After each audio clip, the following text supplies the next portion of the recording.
We don't need a failed daughter. On the day I graduated high school, my family abandoned me. When I came home, the house was empty.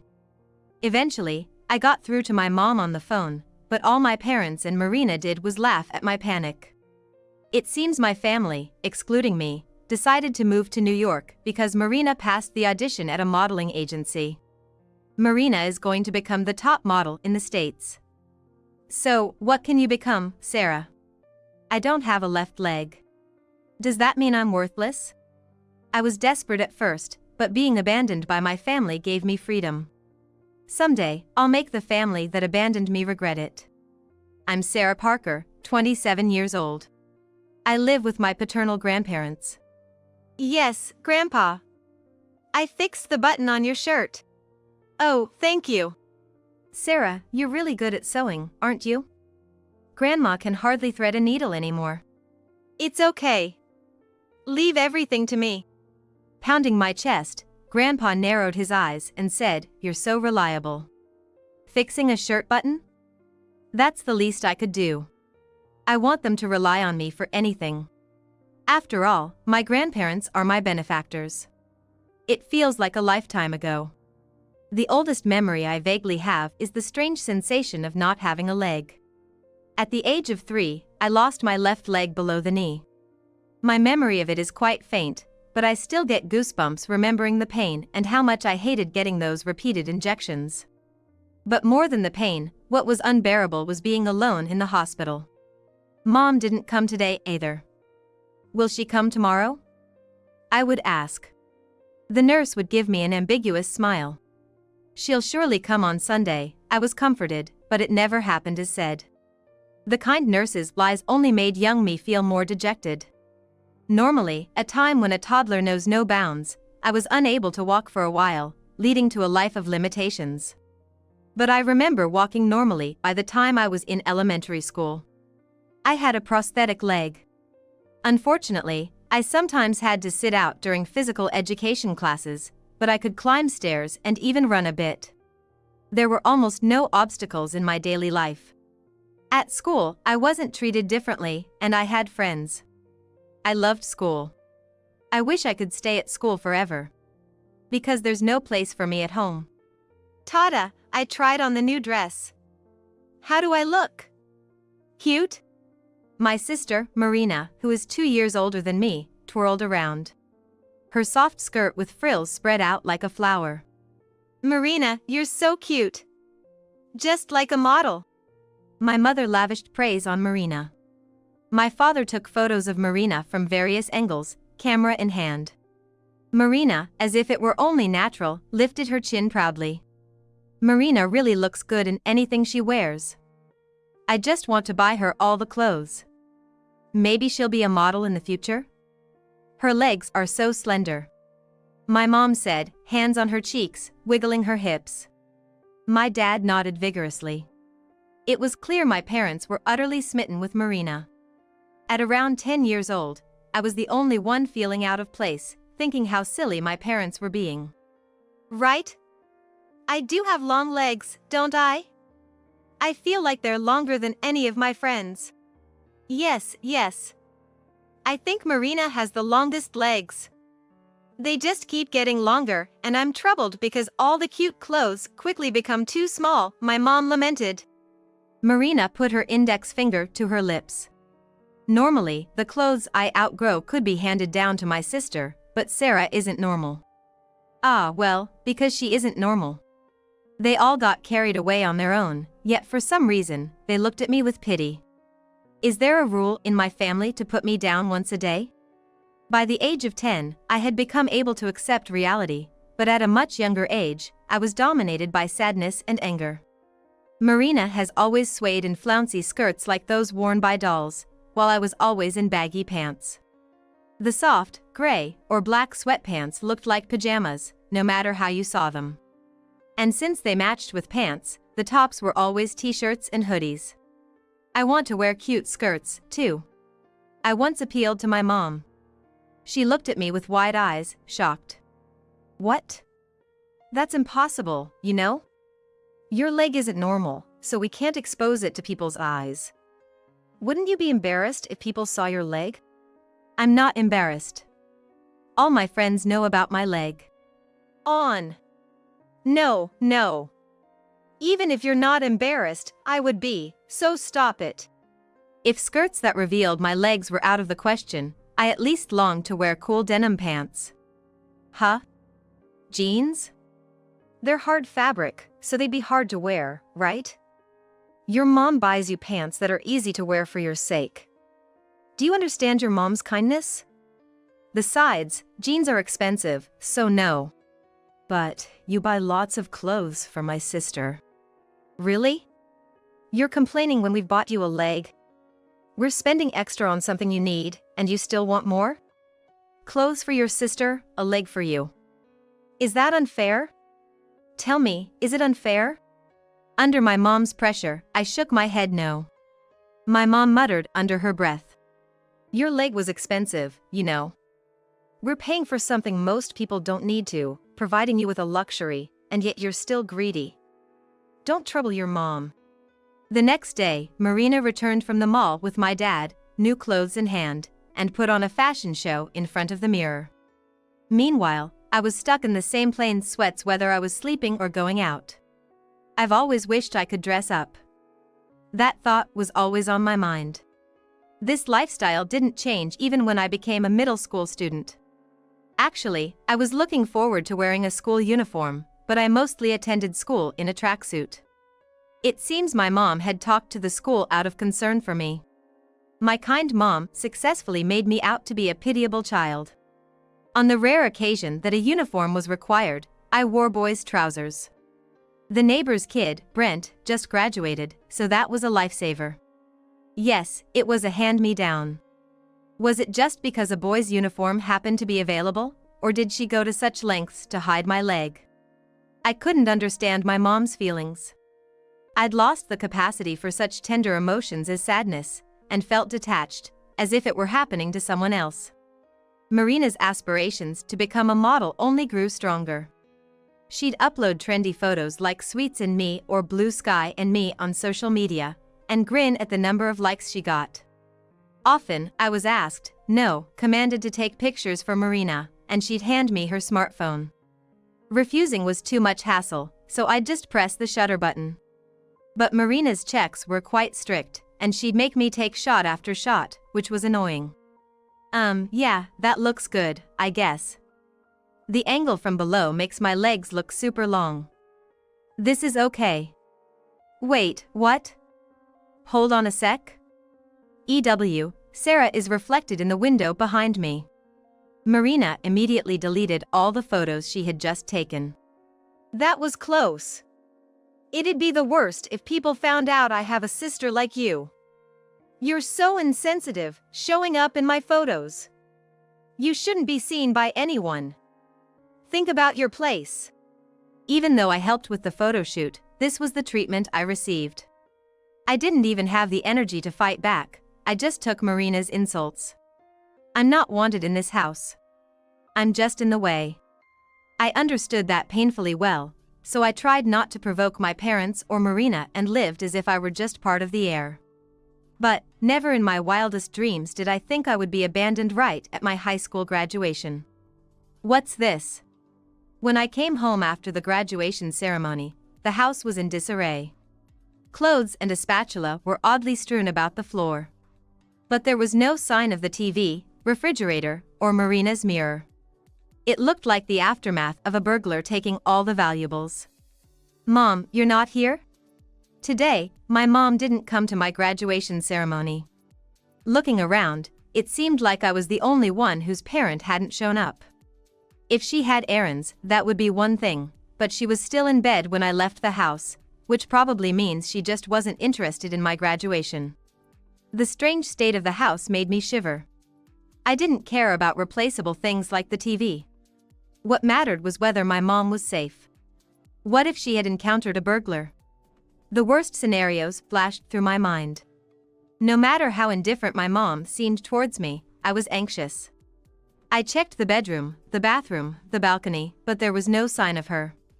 I tried calling her cell phone, but it wouldn't connect. So, I tried calling my dad, only to get his voicemail. Unable to stay still, I kept calling my mom over and over again. The ringing sound echoed incessantly in my ear. Then, suddenly, the sound stopped. What? It was my mom's voice. She sounded irritable, but I felt a wave of relief wash over me, tears blurring my vision. Mom. You finally answered. I'm so glad you're safe. Are you okay? Huh? I quickly explained the situation at home. Then, halfway through, my mom burst out laughing. What are you misunderstanding? There's been no burglary. Oh, really? Of course. We just moved out of the house. What? I hadn't noticed before because I was so desperate, but the background on the other end of the phone was a bit noisy. I could hear Marina and my dad laughing. Hey, Mom, what's Sarah saying? She's panicking, thinking a burglar got into the house. See, I told you we should have left a note. Poor Sarah. I couldn't keep up with their cheerful conversation. Hey, Sarah. We're moving to the city. Do you know why? I couldn't respond because I didn't know the answer. Guess what? I've become a model. So, Marina passed the audition at a modeling agency, and my family, excluding me, decided to move to Tokyo. Just right, since you've graduated high school, you'll be fine on your own, right? We could have moved earlier but waited until today for you. You see our kindness, don't you? They took care of me until I finished compulsory education. Though I was set to go to college, if I wanted to attend, I'd have to figure out the finances on my own. Looking for a part-time job now would be impossible. My mom seemed to enjoy adding, well, if that's the case, it can't be helped. Frozen with my phone still to my ear, my mom delivered the final blow. Marina is going to become the top model in the States. So, what can you become, Sarah? We don't need a failed daughter. Then the call was cut off. It was cruel, impossible, help me, don't abandon me. I wanted to call back and plead, but I stopped myself. My voice wouldn't reach my parents anyway. It was impossible for me, just 17 and freshly graduated from high school, to suddenly live on my own. Maybe my middle school teachers would help if I begged them. No, that would just be a burden. Then, the idea of my grandparents came to mind. My paternal grandparents lived in the same city, but I hadn't seen them in about 10 years.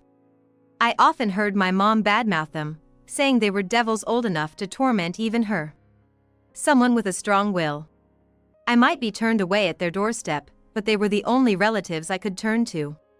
Still in my uniform with a congratulatory graduation flower pinned to my chest, I boarded a bus and headed to the house of my grandparents, whose faces I barely remembered. Is that you, Sarah? Sarah, is it? You've grown so much. We've wanted to see you for so long. As soon as we saw each other, my grandmother, with tears welling up in her eyes, embraced me. I had braced myself for meeting terrible people, but all the tension drained from my body instantly. Then tears began to stream down my face. The emotions I had been unconsciously holding back flooded out. Collapsing at the entrance, I told my grandparents everything through my tears. My grandmother's face twisted with emotion, and she was at a loss for words. My grandfather gently stroked my shoulder as I sobbed. It's all right, don't worry about a thing. The grandparents I had imagined to be wicked were nothing of the sort, and in them, I found salvation. Sarah, you're not a failure. You're a normal girl. Don't hold back, live as you wish. Since then, I've been living with my grandparents. Since coming to their house, I've never been told no. Whenever I consult my grandparents, they always encourage me, give it a try. This is how I ended up wearing a fluttery knee-length skirt for the first time in my memory. Sarah, you look adorable. It suits you well. A mix of shyness and joy filled my heart to the brim. I had never known that simply wearing clothes I liked could make my heart dance like this. My grandparents accepted me, no matter what. When I dyed my hair brown, my grandfather greeted me with a hello. When I bought pants with torn knees, my worried grandmother added appliques to them, and I secretly cried. I had been saving money from my part-time job to buy a sewing machine, and on Christmas morning, I found a high-end sewing machine placed beside my pillow. I was surprised that Santa Claus came for me at this age. All of these are precious memories to me. Living without restrictions, I went on to a fashion school after I moved in with my grandparents. During my time there, I launched my own brand. I create the cute skirts and cool denim pants I've always admired. While I focus on design, that's not all there is to it. My clothes are made to be easy for everyone to wear, regardless of age, gender, health, or physical challenges. Now, I'm 27 years old. Work is going well, and I lead a fulfilling life. But suddenly, the skies began to look ominous. Sarah, it's been so long. My mother greeted me with open arms. It seemed she had been lying in wait in front of my company. I stepped back, but she took 2 large steps towards me. Looking around for help, I noticed my father was there too, grinning and scratching his head. Sarah has become so respectable. This is your company, right? Amazing. Your mom always believed you'd make it big. It's been 10 years since my family abandoned me. I had no desire for a touching reunion. I had a hunch why my parents were appearing before me now, of all times. Recently, I had a TV interview. It was mainly about the products my company offers, but it seems my parents were caught off guard by the fact that Sarah is the CEO. Really impressive. After seeing you on TV, I immediately started looking into it. Your company's annual revenue is $1 billion? Does that make you a billionaire? That's right, isn't it? Your mom is so proud to have such an amazing daughter. My mother, excited, grasped my hand. Let's live together again. We've moved back from the city. My mother narrowed her eyes kindly, exuding a soft and warm atmosphere, but it didn't touch my heart at all. Instead, I felt a shiver run down my spine. Mom, huh? I tilted my head slightly, keeping my tone light. I'm sorry, but as far as I'm concerned, I don't have a mother. What? Sarah? Trying to keep the mood from getting too heavy, I offered a light smile to explain. 10 years ago, I was abandoned by my family. My mother, my father, and my sister all left me. So, I don't have a mother. I've been asked about my family before, by school friends and others. Telling them I was abandoned on the day of my middle school graduation would surely draw sympathy. So, I chose to smile a little, acting as if I wasn't bothered by the past. What, are you mad? Still holding on to something that happened 10 years ago? You're more vindictive than I thought. My mother attempted to laugh it off, but I maintained the smile I reserved for strangers. It's been 10 years, so I'm not angry anymore. I simply don't care about people who are irrelevant to me.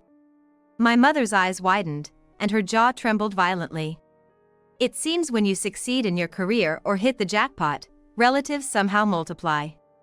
The only choice for those swarming around money like filthy flies is extermination. After all, I can't assert that the aged woman before me is truly my biological mother.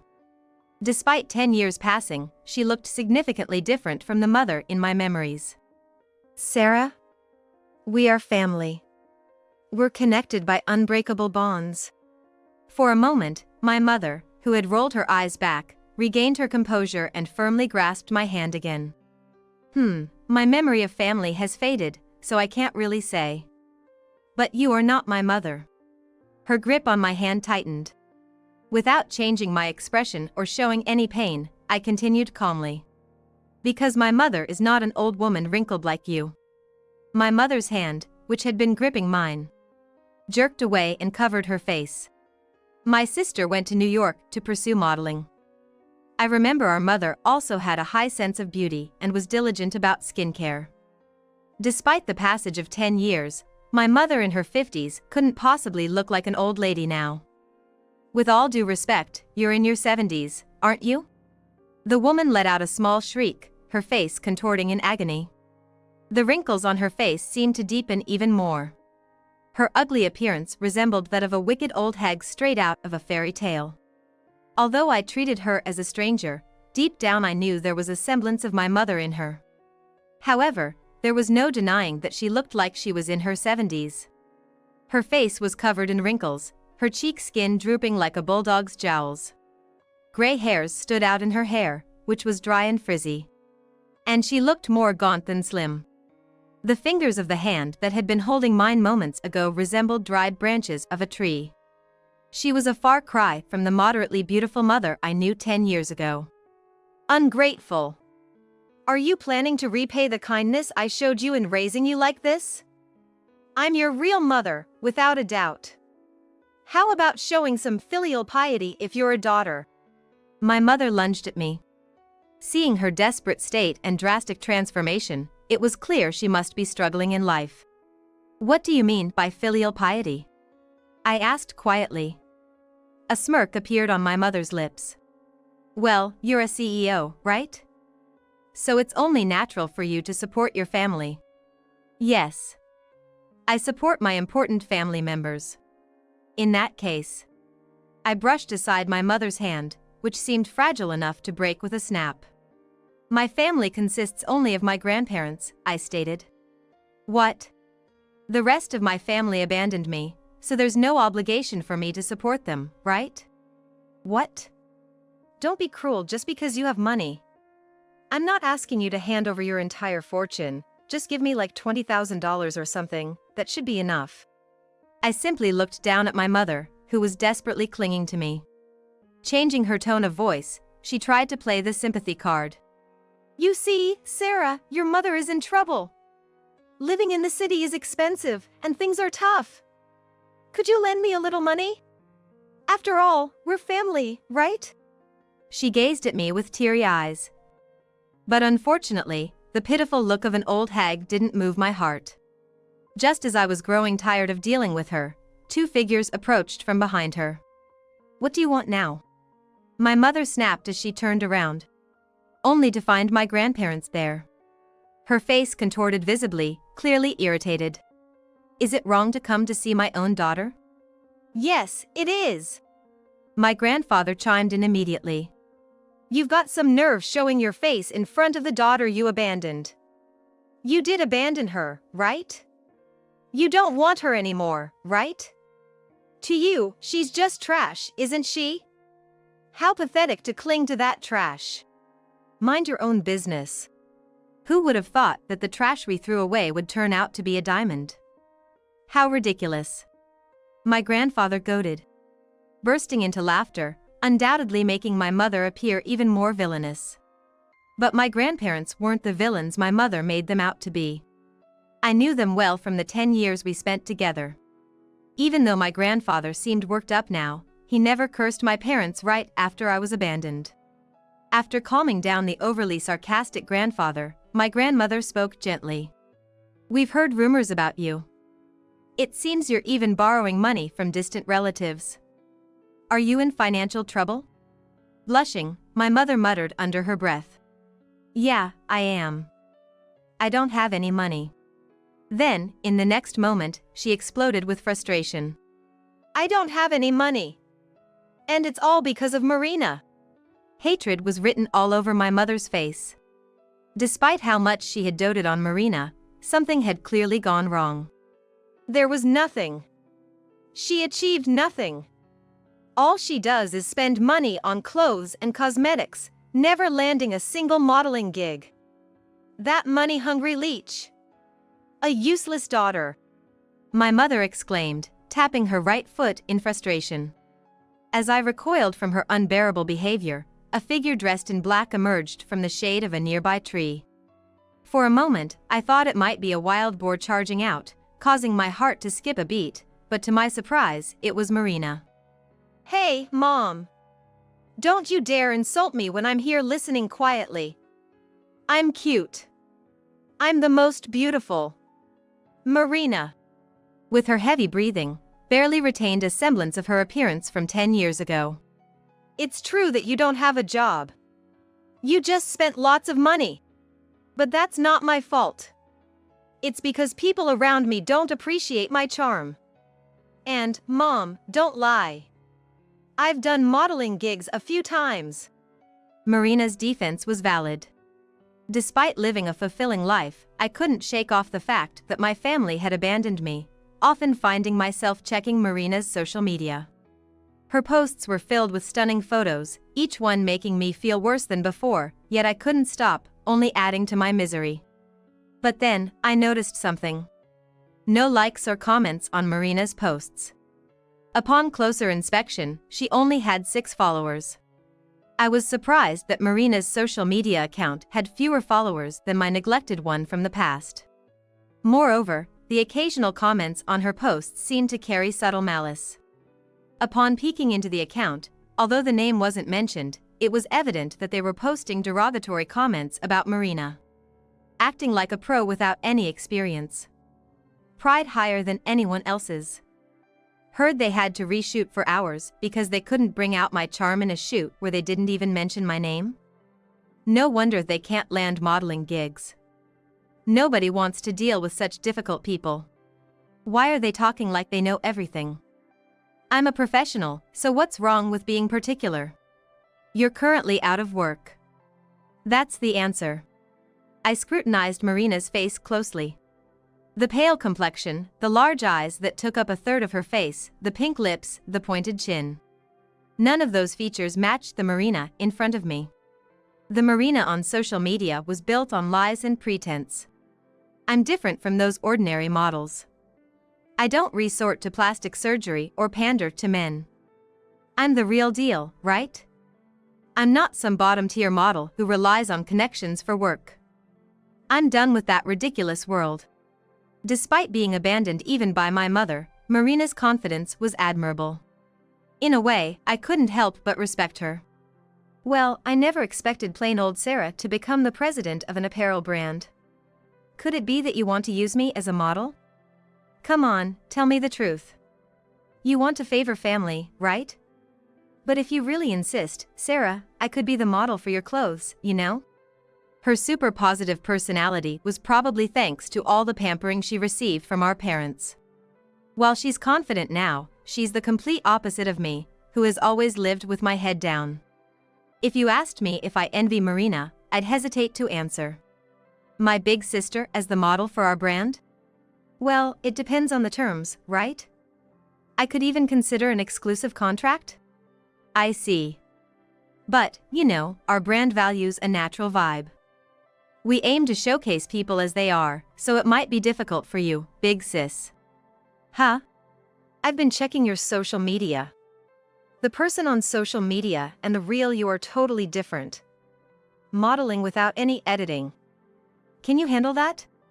Marina's eyes widened so much that her false eyelashes came loose. Her once porcelain-like skin now looked cracked like pottery. I have no intention of providing financial assistance, nor do I plan to use you as a model, big sis. You abandoned me, so please just leave me alone. I firmly stated, turning my back on my mother's. Marina muttered, her voice trembling slightly, "Who do you think you are, with venom?"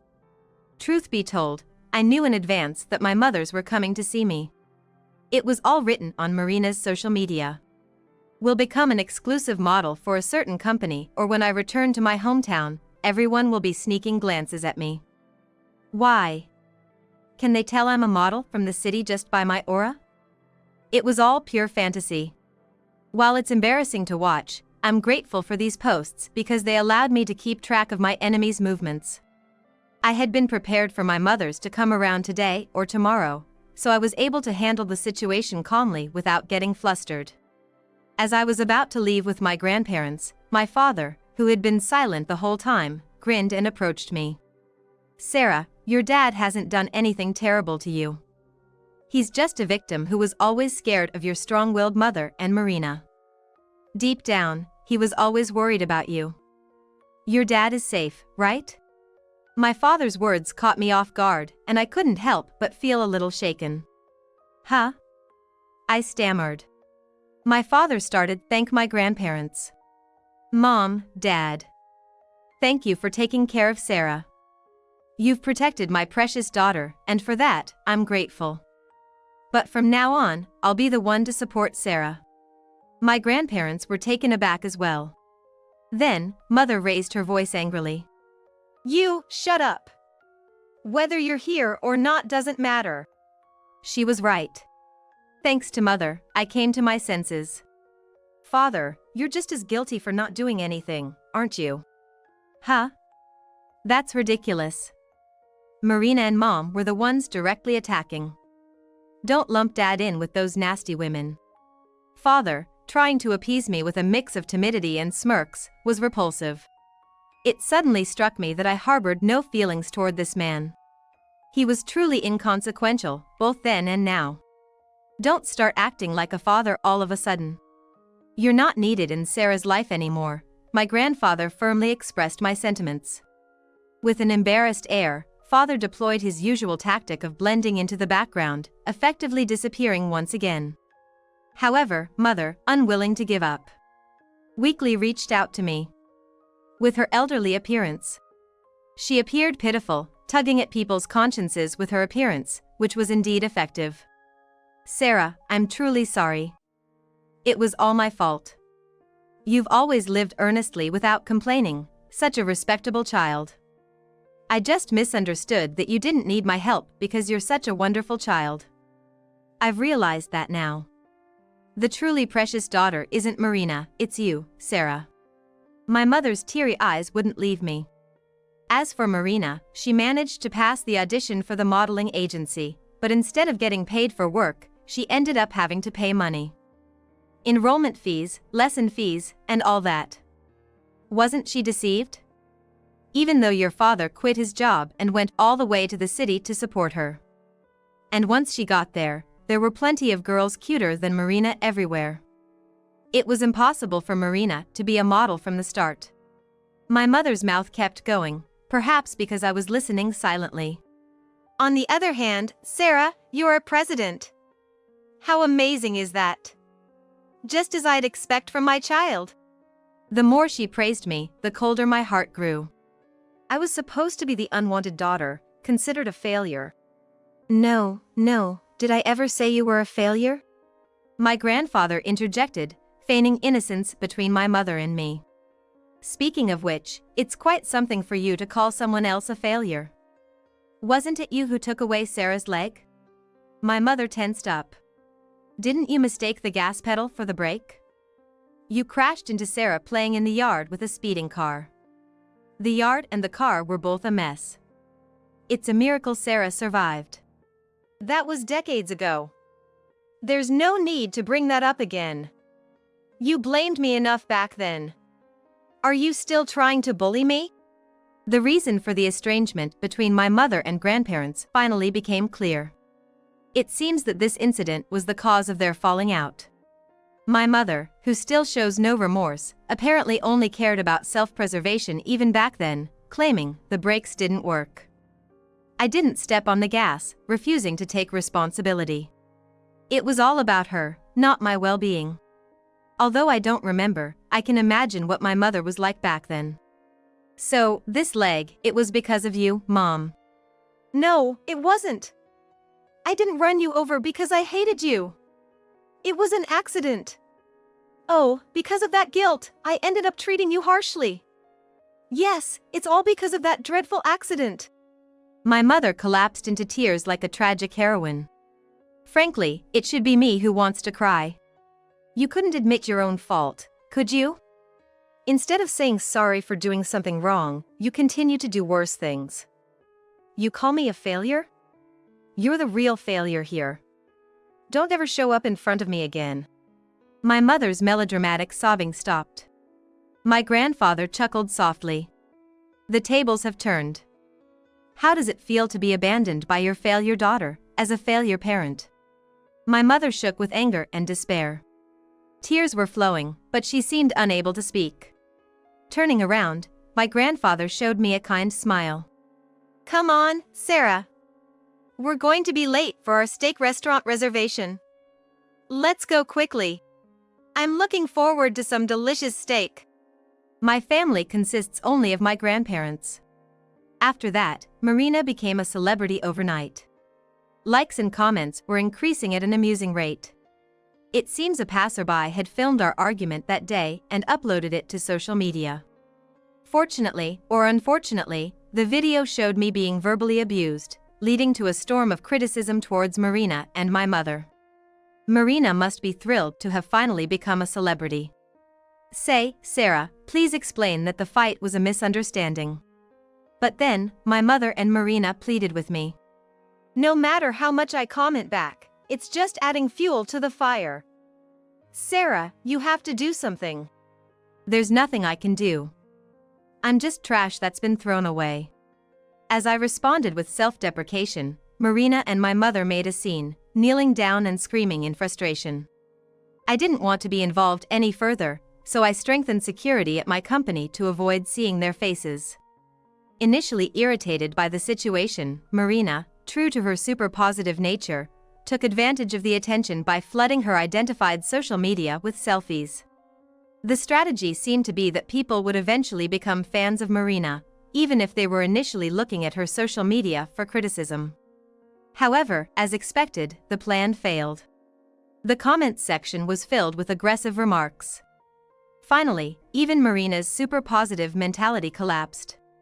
Instead of selfies, Marina started posting several distressed messages, and now, her updates have ceased altogether. I don't know what has become of Marina and my mother. Oh, I forgot about my father. Of course, I don't care about that either. This encounter with my mother and the others has reignited my gratitude towards my grandparents. Grandpa, Grandma, thank you. Saying it out loud feels a bit embarrassing. My grandmother took my hand. It's natural for grandparents to love their grandchildren.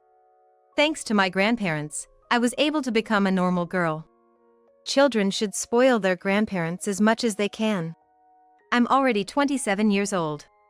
To us, someone in their 20s is still very much a child. Age and social status don't matter. When I'm in front of my grandparents, I can be my true self.